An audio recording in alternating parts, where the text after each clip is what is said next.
Hello and welcome back. We've got another episode of Project Rising Sun today. Before we get started, I just want to take a second and thank everyone for subscribing. We've had a big influx of people asking a lot of great questions. I also want to give a special shout out to Braden. This young man is aspiring to be the next builder, the next generation of builders, if you will. Uh, Him and his father, Steve, have some ambitious projects that they're going to be working on, and I really can't wait to see what they do. So Braden, keep working hard, keep doing what you're doing.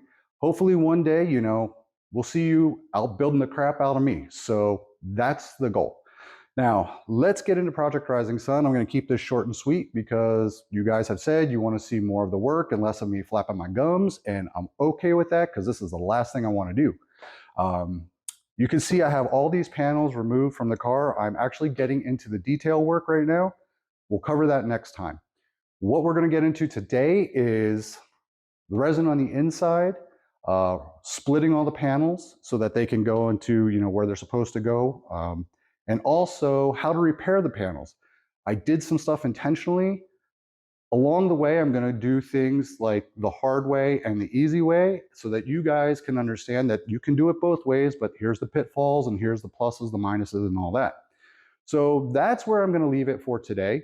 And we're going to get into these videos now, and we're going to do the same format as last week, which is me talking and explaining as I'm working. So let's get to it. So first up, we are going to talk about putting the resin on the inside. Now, I just happened to start with this section of the body in particular.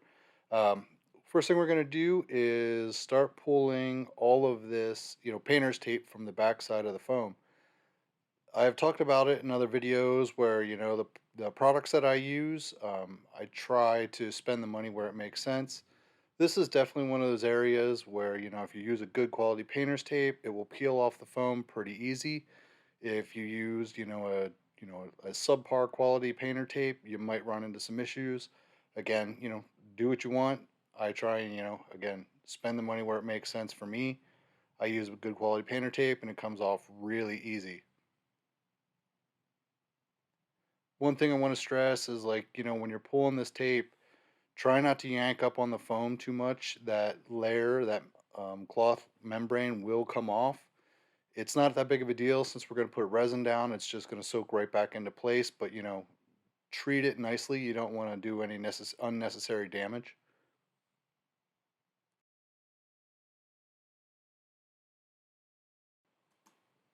Okay, so we're going to start actually adding resin at this point. Now, same as the front, I'm going to do two um, wet coats on this foam. A little bit different than the front though. On the front, I allowed a little bit of time in between the first and second coat, and that created that shiny surface that you saw. That helped to solidify the outside shape. This, I want to add the resin all in one shot. The reason being, I cannot scuff this foam from the backside very well. If I were to create that same shiny surface on the backside here, I run a risk of my fiberglass not bonding on the inside. So I want to leave the inside foam fairly porous so that when I go over with my fiberglass cloth or my fiberglass mat, sorry, that new resin has a place to actually penetrate and further solidify the foam and fiberglass mat together. So, that is one of those little tricks that I'm giving you here now. I would, kind of put that one away for just to remember that at a later date and time. Here I'm being really picky, again, because there's a lot of areas, especially high up in the body panels that I can't get my hands into. I want to make sure that I'm getting two really good coats in there. The worst thing you can run into is with this foam is that if you do not have enough of this resin on the inside and you go to put this mat over top and it doesn't have that base to start with, it's going to want to keep trying to pull more and more resin away from your glass mat. So you want to make sure that you got a really good starting point to stop for that from happening. I'm going to speed up the video here just so you can see me work the whole part. But again, this is the process that I'm using to do it.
So it's getting hot here in the Arizona, desert. And one thing I want to stress is when you're doing fiberglass like this, you need to understand how much time and you know you have to basically work with your chemicals.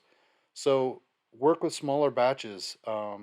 If you know you're going to run the risk of not being able to finish, use smaller batches so that you can, do smaller sections at a time. That way you don't end up wasting materials or, ruining a part.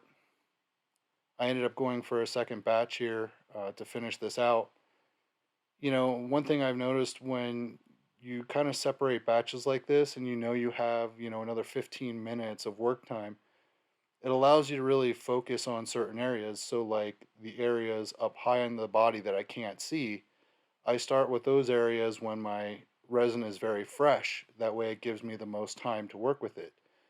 As my resin starts to solidify, I start working the areas that I can visually see right in front of me because I can put it down a lot faster.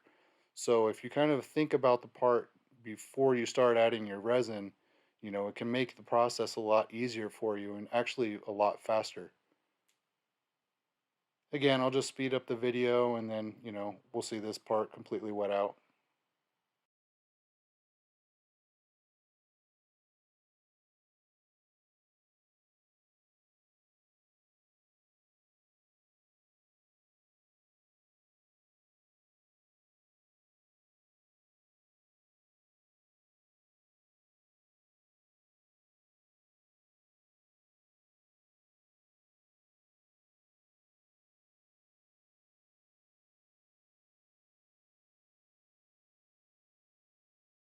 Here's a good look from the inside. Like I said, not a lot of room in some of those areas. Definitely want to make sure that you get it everywhere that you want it to be. Using a catalyst with that dye definitely helps, to see the areas. All right, so now we're going to start talking about cutting this fiberglass. I did it two ways. One, so I can demonstrate how to fix repairs if you end up having to cut it with a cutoff wheel. Not everybody has, an air saw, so I wanted to show it both ways. The air saw is definitely my preferred method, but sometimes you got to work with what you have. So here we go with the cutoff wheel.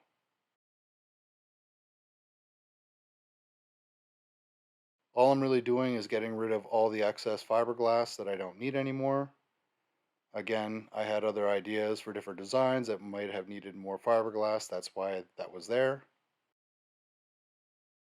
So now I've already made my marks and I know where I'm going to cut. And I didn't want to get into, how to make the marks right now because it's a long, drawn out process and I'm trying to keep this fairly straightforward. So this side I'm doing with the cutoff wheel, like I said, this is intentional. This is definitely going to do damage. All the sparks that you're seeing flying in there, that's going to, melt the foam, the heat from the cutoff wheel, it's going to melt the foam. When I first tried this a couple times, this is what I, discovered. And then eventually, as I got smarter, I moved on to different, tools to figure out how to cut it better. Ultimately, the air saw is the best way that I found, or even just a cutoff saw. I'm just splitting the inside, the inside and the outside, working my way around, making sure that nothing's flexing too much as I'm cutting.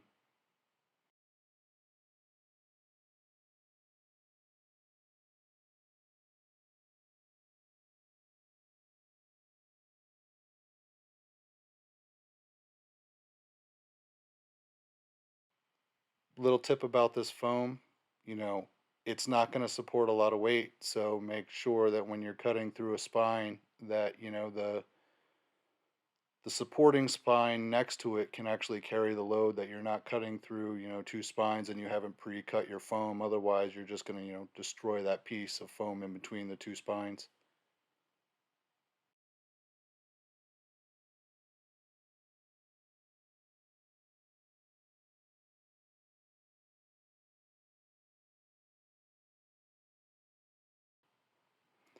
So after I cut everything, I wanted to sand down to my lines that I made. Now these are just temporary um, guides for me to work off. I still need to be able to tape these fiberglass panels to the car, and so I left about an inch of overhang. Um, so I'm just going to sand down to that inch line again.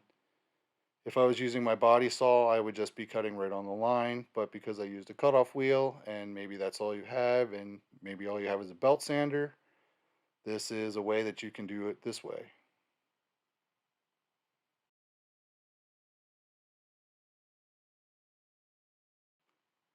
Now this is actually cutting with my air saw.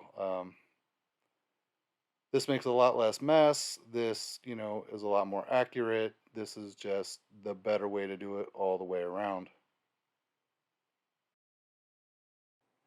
Now, again, I'm just going to speed up all the video of me cutting the body panels up with the air saw, just so you can see what that looks like. Um, After that, I'm going to show a couple of pictures of what Project Rising Sun looks like after all the panels have been separated, um, and with the clamshell hood open for the first time. So that's pretty exciting, and that's probably where we're going to leave it for this week. Next time, we're going to get into talking about reusing the OEM fender liners and what we're going to have to do to make all that work. So, thanks again for tuning in, and we'll catch you next time.